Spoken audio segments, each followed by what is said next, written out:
around my story. Hello, my name is Benjamin and I'm 17 years old. I am sitting in a court waiting to hear my sentence, my punishment. When you listen to my story, you may pity me. My story started 3 years ago when my parents died in a train crash. My father was a businessman and my mother was just a housewife. The news of their death was a big shock to me because I couldn't imagine my life without them. I was forced to move in with my grandparents. The hardest period of my life was about to start. My relationship with them wasn't that close. They lived in a city far away from my home, so I visited them in the past, only a few days every year. When I heard my friends talking about the generosity of their grandparents, I wondered why, because mine never gave me any presents or showed me any kindness at all. My grandparents lived austere lives, so living with them was hard for me. They were stingy and cheap. Despite living in a villa, we all ate plain meals that barely supplied me adequate nourishment. In addition, we only ate one meal a day. I was always hungry. My room was infested with insects. The furniture was worn and torn. They paid the servant a minimal wage, so her work was minimal as well. I would always sneak into the kitchen to steal anything I could find in the fridge to eat. When I asked my grandparents why they were living so minimally, they said it was because they were saving money for the future. When they eventually figured out that I was stealing food from the refrigerator, they locked it closed at night. Do you believe that? One day, when I entered the study to speak with Grandpa, his safe was open and I glimpsed gold bars, a hefty pile of cash, and a mound of jewelry.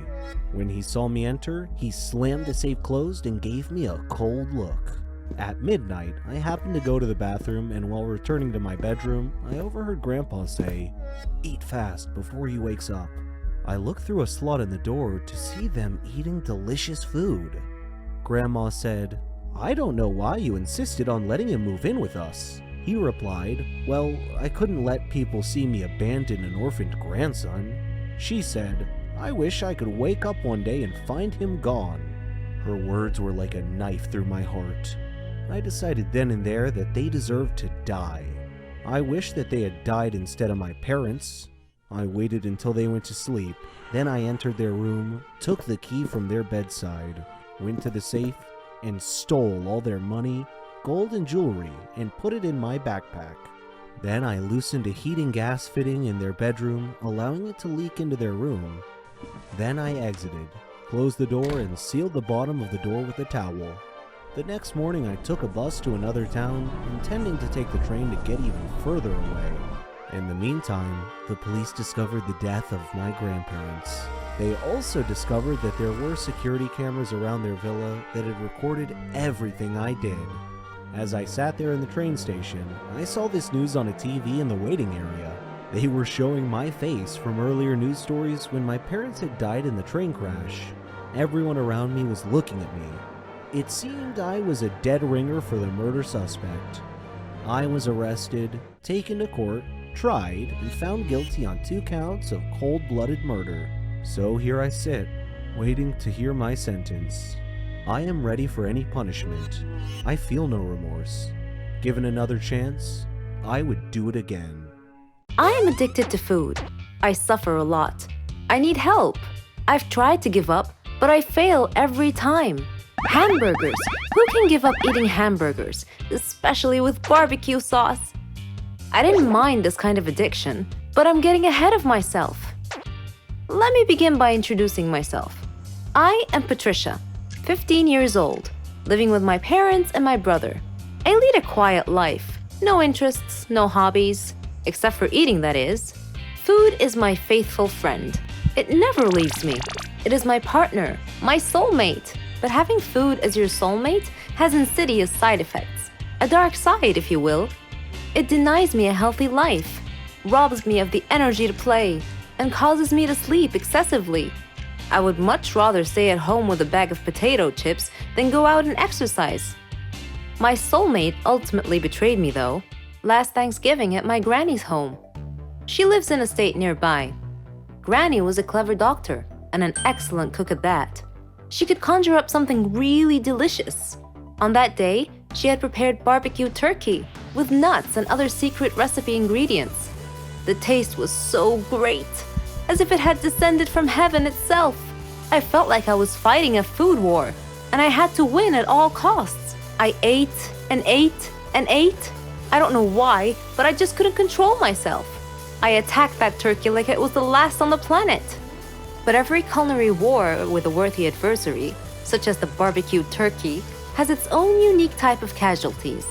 Suddenly, I found myself unable to breathe. I fell to my knees and passed out. The turkey had won. I woke up later in the hospital, though, still clinging to an unfinished turkey leg. The doctor told me that I was gaining way too much weight. He said that I should be put on a diet. Diet? Man, how I hated that word. It hung over my head like the sword of Damocles. It meant depriving me of my passion, my reason for living. I considered eating vegetables in small amounts to be the worst form of cruel and unusual punishment, the worst form of torture imaginable. Imagine thinking of a wonderful, greasy, cheese-laden pizza with all the toppings and then suddenly opening your eyes to find a healthy green salad bowl. But I had reached a turning point in life. One day, my brother was playing on the street, while I was sitting at home gazing longingly at a tempting piece of cheesecake, just sitting there, taunting, daring me to eat it. I struggled mightily to resist the urge, but in the end I succumbed and wolfed it down like a starving animal. Shortly afterwards, I began feeling dizzy, but I was unable to call for help this time, and then I passed out again. I was taken to the hospital. While lying in the hospital bed, half conscious, I overheard the doctor say to someone, "She needs to stop eating or it will be the death of her." I thought to myself, whoa, death? So I made up my mind right then, right there. I resolved to fight a new war, a war against my appetite.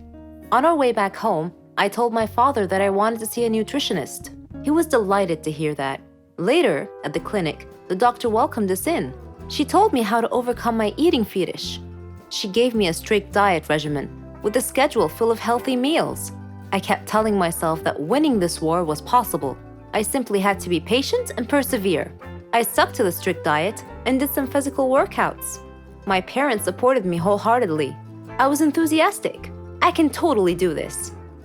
A week passed quickly, and I eagerly visited the doctor to receive some good news. When the doctor weighed me and told me that my weight hadn't changed at all, I was crestfallen. She looked at me and asked me, how was this possible? I told her I didn't know, because I was following her diet thoroughly, though it did require a tremendous effort on my part. Another week passed, and again I went to the doctor. The results were the same. She said to me, "Patricia, are you sure you're following the diet I prescribed for you?" I said yes. She sat there wondering. Then she told me with a puzzled look on her face, "It's odd, but your weight is increasing, not decreasing." This unexpected piece of news mystified me. Another week passed. No change. The doctor was nonplussed. I returned home with a dejected look on my face.